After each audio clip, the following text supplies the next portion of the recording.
आज आपण जीन्सला डाय करणार आहे. जीन्सचा लुक हा या पद्धतीने दिसत आहे. त्यासाठी मी गरम पाणी करायला ठेवलं आहे. त्याच्यामध्ये मीठ टाकलेलं आहे.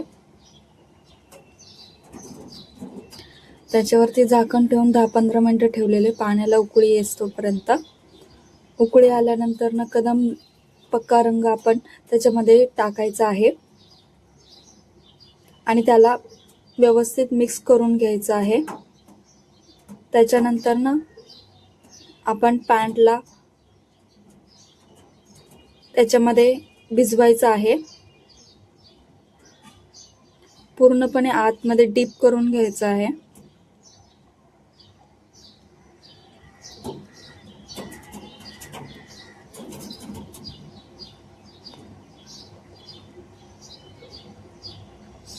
झाकण ठेवून 10-15 मिनिटं आपण बेट करायचं आहे.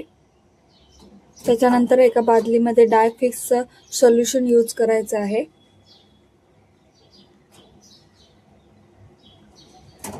आता आपली डाय केलेली पॅन्ट आपण डाय फिक्सच्या सोल्युशनमध्ये ठेवायची आहे.